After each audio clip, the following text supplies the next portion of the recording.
Hi, hello everyone. It is Mama Smash here after a very long hiatus. Whew. Let me tell you that it was quite an end to my seminary career, but I am on the other side. I am graduated and I am back with some build content for you in the coming weeks, as well as some new content, hopefully starting a new Let's Play. Lots of fun stuff on the horizon. So for today, I have a desert-inspired base game build. This was actually requested by one of you out there, Anne. So you commented and said, can you do a base game build? And I said, sure, I can do that. And so I actually did this build quite a while ago when I was still posting a bit more frequently. And so it's up on the gallery. My gallery ID is Mama Smash RR. And it is up there. And it's like I said, it's been up there for a while, but haven't been able to record this voiceover to show you all how I did it. So I had a lot of fun with this build. I don't normally build in this style, in this kind of like desert Mediterranean sort of style. So this was really fun to try out and do some new things and see what worked and what didn't work. As I'm looking at it now, especially with us being on the cusp of summer, it's a lot hotter here, so I'm really feeling this desert vibe, as well as that new kit just came out earlier this week. The Oasis, Courtyard Oasis kit just came out. I don't have it yet, but I am sure that something like this would be exactly what that kit would be great for if you've already gotten that. And so, as you can see, I just started with a kind of a basic shell. I really liked having the arches out front. I feel like a lot of more like desert style homes will have that kind of like entryway before coming into a house, and so it felt right to put that in there. And I will say that the roof is definitely something. I tried some new things, tried some like curved roofs. I knew I wanted to use these like kind of terracotta type shingles, so other than that, I didn't really know what else I would do, so I looked at some different pictures, kind of got some inspiration, and kind of ended up with a curved roof over the top and then a roof that's curved down in the front. So I like how it turned out. I think it was pretty fun, and like I said, this is a style that I don't normally use, so it was fun to get some different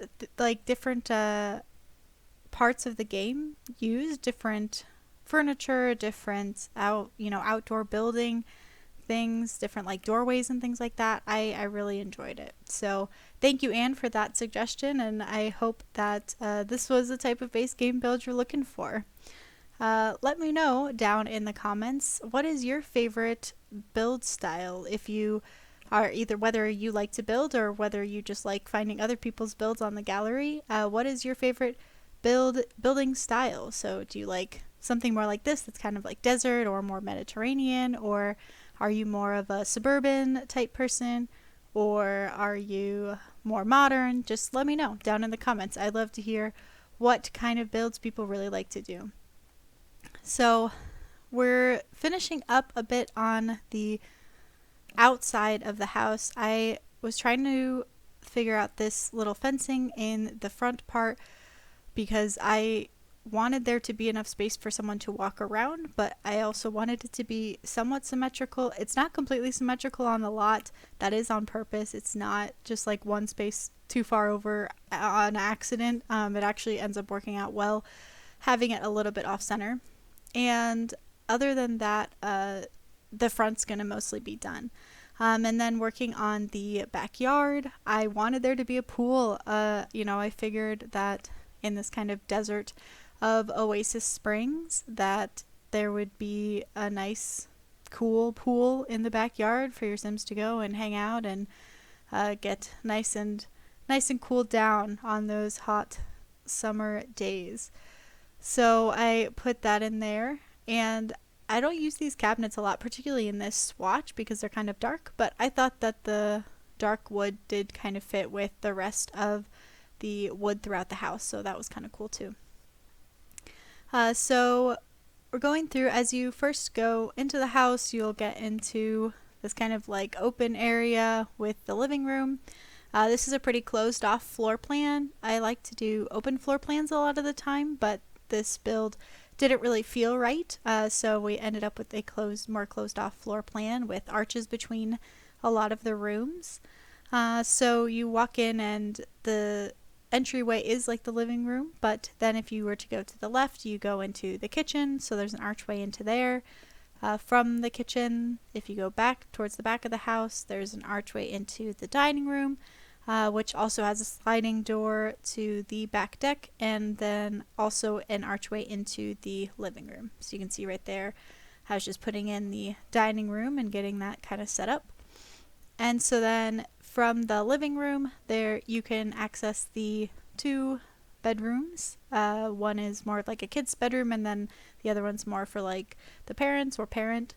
And then there's 2 bathrooms as well, one off of the parent bedroom and one just to the side of the living room, so that there's a more public bathroom, not only for, you don't have to go through the parent's bedroom to get into the bathroom, because I've made builds like that and sometimes it's just like, why are there people in my room? So it's good to have those extra bathrooms. And the kids' bedroom is actually pretty big, so if you were playing with a family that needed another bed, you could very easily fit another bed, or now that we have bunk beds, you could very easily fit a bunk bed in there to have more than one kid sleep in that same room. You could also very easily switch it out for a double bed if it's like a teen or you prefer them to sleep in a double bed, or if you have 2 roommates or something in the room, it's pretty easy to switch it out for a double bed as well. So that room does have a lot of possibility depending on the type of family you're playing with.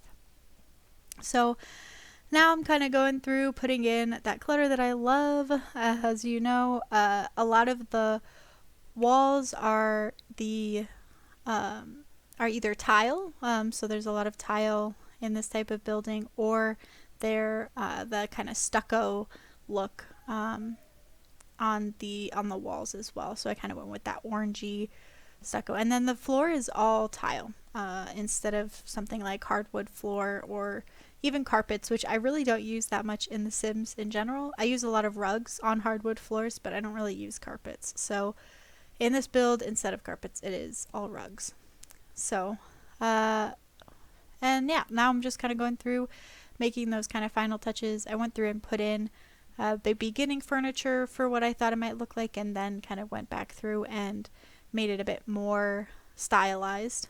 So now I'm in the adult's bedroom over here, got a nice clock there, put a desk over here, so there is a desk with a computer, and I put a corkboard behind there, and I'll come back in a bit to put some postcards from the debug menu onto the corkboard so it's not just blank. And then into the kids' bedroom, so we've got this kind of like blue theme, which is kind of fun. It's like this tropical blue oasis in the midst of this desert-inspired house, but it was kind of fun. So you got these different ceruleans and navies and lots of different blues. And I tried to give a couple different types of things to play with. So a lot of times in my builds I put in the creativity table, but this one I actually put in the science table. So I thought, you know, that's a different way to play, and so I put that in instead. And then now moving on to the back deck. So that little grill in the corner is base game. It is from the update back in September, October this last fall for Hispanic Heritage Month. And so it's a really cute little grill that really fits like the aesthetic of this place. So that is base game. This, like I said, this whole build is base game up on my channel. So if you are looking for a base game build, this one's for you. So I have this kind of backyard. It has the back deck with like a place to eat and a grill.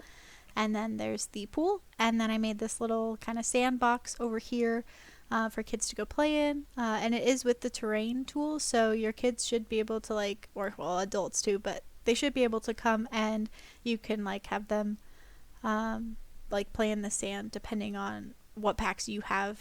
So I know with like seasons you can build like a sand pal instead of a snow pal, things like that. So that sand is there, and then there'll be these little areas in the front and then one in the backyard with different like cacti and the agave plants, just to kind of tie in the more desert style of gardening.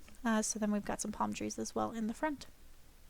So I really like using this small fencing that's around the sandy area. I think it's really helpful for like things like this, like making a little planter bed basically, so that your Sims can use it, or cannot use it. It can look like maybe it's something that your Sims use, but even though it's just normal like landscaping, and then adding in some rocks of like different sizes as well, just to really add in that kind of like special touch. Now I'll move on to the backyard. I thought this kind of tree was pretty cool with the different kind of ball shaped branches there, and then again putting in lots of different rocks, and then of course I'll kind of go through and put in a bunch of different clutter here in a minute. I thought this little backyard planted area was really fun to do and put in, like I sized down a lot of little things and put them in there. So and then over in the sandbox I tried to find some like cute little things so there's just normal toys, as well as I'll end up putting like a treasure chest that I think is from the debug menu back there. That's kind of fun. And yeah, I am going through and putting in curtains. As y'all know or remember, I really like going in and putting in those extra touches at the end, putting in clutter and curtains and just little things that are nice and make it feel a bit more realistic. And part of that, just like pro tip, part of the reason I do that is because it's easier to put in those cheats like debug or show hidden objects and live edit objects at the end, so that it doesn't slow down your game when you're building before that, because sometimes it's a lot.